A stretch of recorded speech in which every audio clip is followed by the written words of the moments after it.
بسم الله الرحمن الرحيم الحمد لله رب العالمين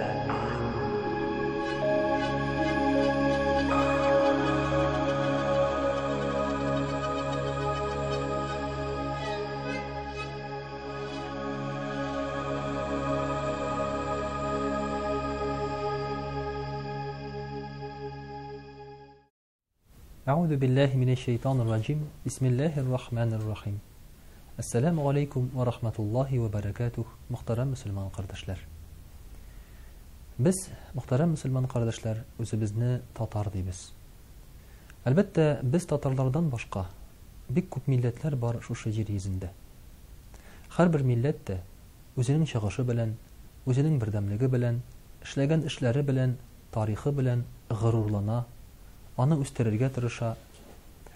Ул гына түгел, мөхтәрәм кардәшләр, хәзер җир шарында булган һәр бер дәүләт тә милләт принцибы буенча барлыкка килә. Мәсәлән, әгәр дә ул Германия икән, димәк анда яши герман халкы. Франция икән, димәк французлар яши. Шул исәптән һәр бер халык та ниндидер бер милләт буларак билгеле, һәм шушы милләт үзенә дәүләт төзүче буларак билгеле. Күргәнебезчә, мөхтәрәм кардәшләр, шушы милләт дигән төшенчә безнең телебез дәүләтләрнең барлыкка килешенә кадәр тәэсир итә. Һәм инде әлбәттә үзара мөнәсәбәттә дә без иң беренче булып кемнең нинди милләт булуына карап басым ясыйбыз һәм шуңа карап аралашабыз. Менә мөхтәрәм кардәшләр, динебез милләт турында нәрсә дип әйтәсең?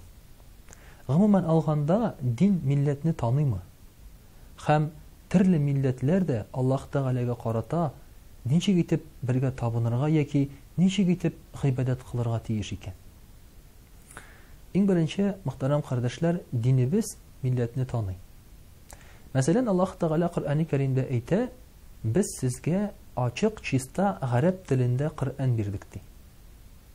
Әгәр дә Аллаһ Тәгалә милләтләрне танымаса, ул гарәп телендә Коръән бирдек дип әйтмәс иде. Ул әйтер иде: "Без сезгә Коръән бирдек." Ниндидер бер телдә. Бу тел бөтен телләрдән дә өстенрәк, башка альтернатива юк. Бөтенегез дә шушы телдә сөйләшергә тиеш дип әйтер иде. Ләкин Аллаһ Тәгалә нәкъ менә гарәпләрне һәм гарәп телен тәгаенләп әйткәнгә күрә, димәк ул шушы Коръәнне җир йөзендәге телләр арасыннан бер телне сайлап биргәнен әйтте. Мөхтәрәм кардәшләр, икенче бер аятында да Аллаһ Субханаһу ва Тәгалә әйтә: "Без сезне милләтләр һәм кавымнар итеп яраттык, шугубан ва кабаиля литагарафу." Бер-берегез белән танышсын, аралашсын өчен ди. Менә шулай итеп, мөхтәрәм кардәшләр, динебез милләт дигән төшенчәне, кавымнарны таный. Хәзер инде таныгаштын без нишләргә тиешбез? Ничек үз-үзебезне тотарга тиешбез һәм ничек аралашырга? Менә иң беренче булып, мөхтәрәм кардәшләр, һәр бер кешенең дә аңы булырга тиеш. Аның милләте калган милләтләргә караганда яхшы түгел, ләкин начар да түгел. Менә шушы фикерне тәрбия бирелергә тиеш, шушы фикердә үстерелергә тиеш безнең балаларыбыз һәм милләтпәрвәрләр.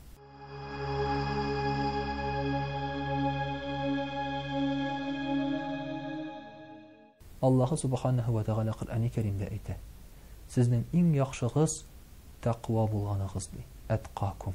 Ягъни тақва булып миңа ничек гыйбадәт кылсагыз, мин шуңа карап сезне билгелим, сезгә бәя бирәм ди.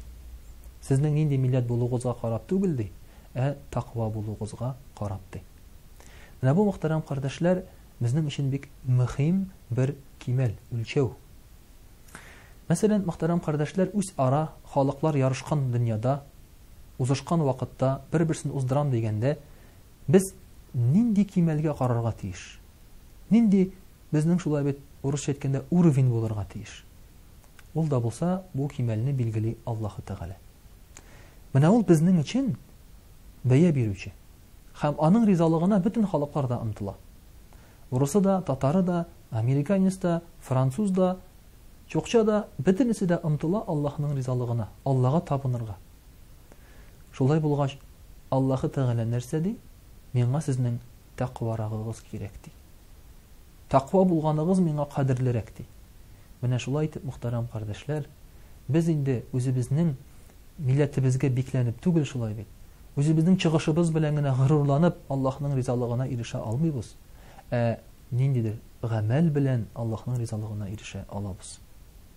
Алайсаң Аллаһы Тәгалә нәрсәгә безне төрле милләтләр итеп яраткан соң? Бигрәк тә безнең бөтенебезнең дә башлангычы бер бит, Адәм галәйһиссәлам. Ул бер кеше. Нишләп аннан соң бүленгәннәр милләтләргә? Бу Аллаһы Тәгаләнең хикмәте. Монда бер нинди начарлык та юк. Телләрнең бүленүендә дә, милләтләрнең төрле булуында да. Моңа киресенчә карарга кирәк Аллаһның бер рәхмәте буларак.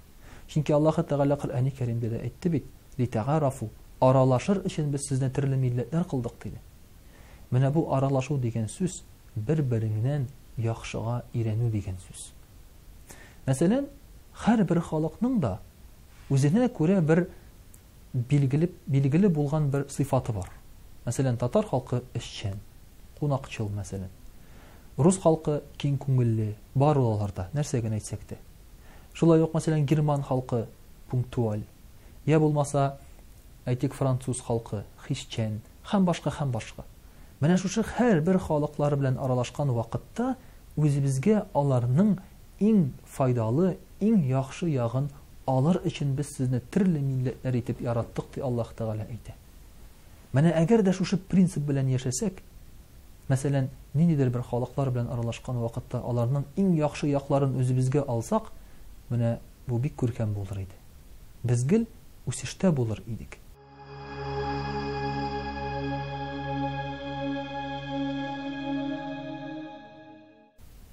Ләкин кызганычка каршы соңгы вакытта без үзебезнең халкыбыздан да яхшырак халык юк дип бикләнәбез үз ичебезгә.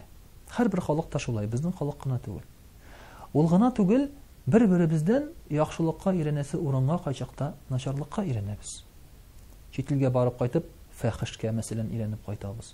Каяндыр сүгенергә, каяндыр башка әйтигәндә Алла сакласын, Европага карап гомосексуализммы, я булмаса әлеге дә баягы башка бер бызык әйберләргәме өйрәнеп кайтабыз. Менә моның өчен ди Аллаһ Тәгалә мин сезне яратмадым ди халыклар милләтләр итеп ди. Бер-берегездән яхшыга өйрәнсен өчен ди. Мөхтәрәм кардәшләр, инде хәзер безнең, мәсәлән, милләт буларак динебезгә нинди файда бар? Нәрсәгә кирәк соң безгә алайса мәсәлән үзебезнең туган тел? Әгәр дә без бөтенебездә, мәсәлән, гарәп телен өйрәнеп, бөтенебез бер халык булып яши алабыз бит. Безгә кирәк, мөхтәрәм кардәшләр, үзебезнең тел, үзебезнең мирас, дингә шушы тел һәм мирас аркылы якынайыр өчен. Мәсәлән, без дәгъват кылган вакытта да, кешеләрне дингә чакырган вакытта гарәп телендә аларны чакыра алмыйбыз. Әгәр дә без мәсәлән аларның телләрендә, аларга аңлашыла торган сүзләр белән, аларның моңнары белән әйтик, аларның сөйләмнәре белән мөрәҗәгать итсәк, алар дингә әлбәттә күпкә тизрәк килерләр иде. Мәсәлән, әгәр дә без татарлар, татар буларак, татар тормышы буларак кешеләрне дингә чакырсак, алар әйтерләр, без бит татарча яшисебез килми, без мөселманча яшисе килә диярләр. Мөселманча яшәргә була бит.